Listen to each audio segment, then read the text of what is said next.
What is up, guys? What is up, guys? What is up, guys? What is up, guys? It's Pup T from Life, Liberty, and the Homestead. And on today's video, we're going to talk about what it takes to become a homesteader. So let's get it started, baby. Woo! Alright. So, what does it take to become a homesteader? First, I suppose we need to talk about what is a homesteader. So if you look up what is a homesteader, the definition of a homesteader, essentially it states somebody who's self-sufficient, right? So growing your own crops, having your own meat, producing your own milk, yogurt, cheese, you know, you name it. That's what I guess you can call self-sufficient. So also there is a term, modern homesteader. What's a modern homesteader? The definition is essentially the same, somebody who's self-sufficient, but the movement is kind of based off of growing heirloom vegetables and stuff like that, and then having heritage breed as far as with your livestock. There's also a farmsteader. A farmsteader is somebody who's self-sufficient but also turns a profit on their homestead. And then you have off-grid homesteads or off-grid homesteaders, and those are essentially people who have come off of the grid of their city, their county, or whatever. Usually it's power and water based to be off-grid, but I mean, and with each of those definitions, I think how you categorize yourself is all solely based on you. So, what does it take to become a homesteader? What does it take to be a homesteader? That is a question asked by millions and millions of people across the world. What do you need? What tools do you need? How much land do you need? How old do you have to be? When can you identify as a homestead? All these questions I'm going to try to answer today for you. How to become a homestead? It's all about your drive. It's all about a plan, a very, very fluid plan. Because I will tell you there's a difference between what your plan is and what reality will be. You know, I need 40 acres, I need 6 cows, I need 8 goats, I need 12 chickens, I need 16 turkeys, whatever number group type thing you think you may need or want, it'll change. Guaranteed it will change. Financially, you may not be able to afford 40 acres. You might have to go to 4 acres. That might be more in your price range on something that you're going to purchase. The amount of animals and the types of animals, again, that can be determined by the amount of money that it'll cost you, how much land that you have to put these animals on, the livestock. So having a fluid plan in the beginning is first the best. You gotta be real fluid, and you gotta be okay with failure, because in homesteading you're gonna fail and you're gonna fail and you're gonna fail, and then you're gonna get that one thing that works, and oh, you are gonna be so ecstatic. It's unbelievable. Let me tell you, the first cucumber we took out of that garden, it was almost like 2016 and the Cubs won the World Series again, baby. Let me tell you, I inside was super excited. But I also look at the garden right now, and I'm like, man, I failed this garden. You know, the garden didn't fail me. I failed the garden. I didn't properly prepare it. I didn't this. I didn't that. But it's still producing for us, just not at the level that I had planned on it. It's not that it's not producing again, like I said, but I wish I would have done more or known more to make it to where it looks beautiful and I can go out there and I just pick hundreds of tomatoes and hundreds of peas, beans and cord and all this stuff. maybe next year. It's okay that it's not where I had hoped it would be. That's okay. I'm all right with that. I will get it to one day be where I would like it to be. Is that going to be next year? I mean, I hope so. But the reality is I won't know until next year. Again, it's the plan versus the actual reality of what happens, and that's the thing with homesteading. You know, you're going to think of it as this great and wonderful thing, and then you're going to start seeing all this money you got to spend, and fences you got to build, and equipment you need. Where your chickens are laying eggs. And it can get overwhelming, but you'll start chipping away at certain things. You're like, okay, I need this type of fencing, I need this many feet. Okay, drop that, right? Like, the best way to contain my chickens is this way. The best way to get water to all my animals is this way. And then you get to where it's at a level that you can contain that it works for you. So, tools that it takes to be a homesteader. Again, that's all based off of what you need, the circumstances that you're in as well. Like, we waited a year before we got a tractor. And could we have used the tractor the first year? Yeah, absolutely. But at the same time, financially, it was better for us to wait a year and then go ahead and get the tractor. And then with getting the tractor, then it makes some tasks in and around the homestead easier. Like, I used to carry the 50 pound bags of feed from the Connex all the way to the pole barn, offload it, stuff like that.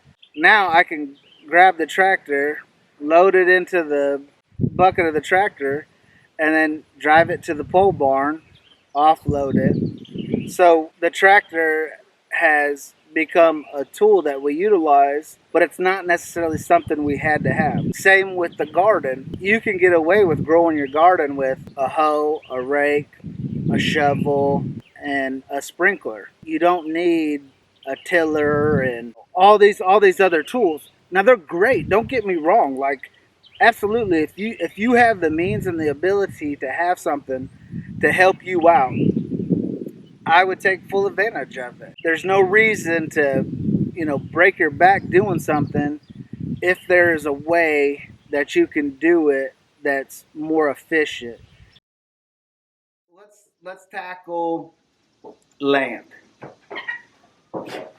On a homestead, you can have your very own homestead in your backyard. There's no set guideline on, well, you have to have 4 acres, to be part of the homestead crew.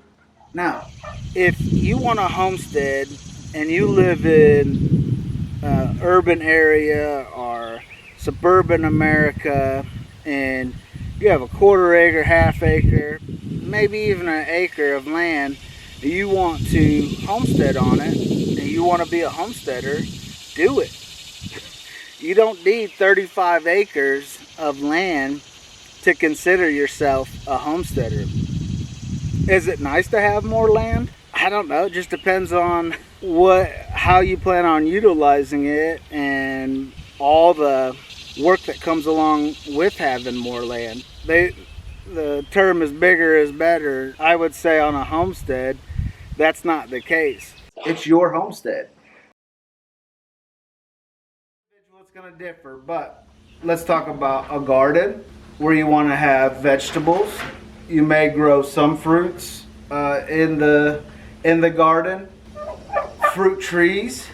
You may grow particular trees like a pecan tree. And then you have your animals.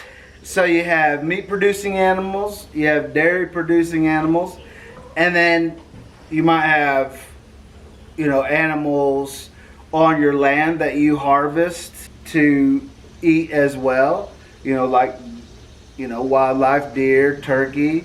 Some people eat raccoon, some people probably eat possum. If you have a pond on your homestead, you might, have fish in there. You don't have to have pigs and turkeys and cows to be a homestead. That's just additional things that you can put on your homestead. So, you know, how old do you got to be a homesteader? Is 25 a good age? What about 45? 65? 85? Again, it's all on you. When do you want to start homesteading? When would you like to be a homesteader? You know, are you somebody that's planning to be a homesteader?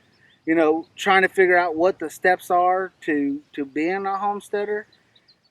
Again, even if you live in an apartment, you know, if you can get a, a little pot and put a tomato plant out on there and put it on your little back deck or on your little front step in front of the apartment, you know, you were essentially a homesteader, you know, because you're trying to be self-sufficient. You're seeing what you can do and what you can grow. And maybe you're saving money to purchase some land, you know, trying to figure out what's the right, you know, amount of acres that you need for your homestead. You know, for me, it's not about having it all. It's about what you want. What little piece of that pie do you want? What do you want to be good at? What do you want to be even known for?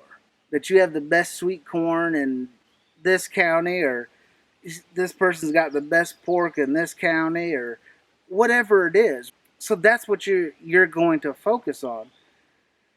And that's amazing. You know, I mean, really, if you want to become a homesteader, just get out there and plant a seed. Whatever that seed is, plant it. Let it grow, and from there, build. That's going to be it, guys. I hope you enjoyed this video. I had fun making it. I hope you kind of liked the different scenery that I provided. I thought it'd be kind of neat, a little more cinematic for you. If you would, one last time, hit the subscribe button. Give me a thumbs up. Give me a thumbs down. Give me some wild comments. Y'all are crazy. I love you. We love you. And we'll see you on the next video. Let's go, baby. Woo!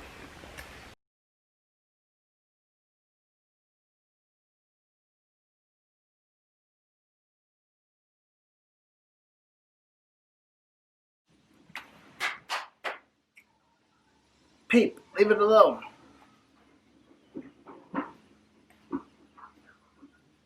Peep. Peep. I'm a Maya. That's why the noggin. Peep. Leave him up.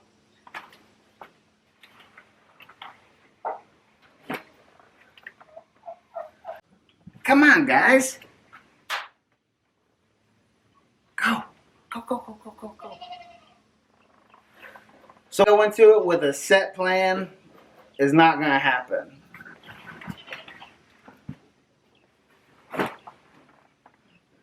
And like I talked before about efficiency, you know.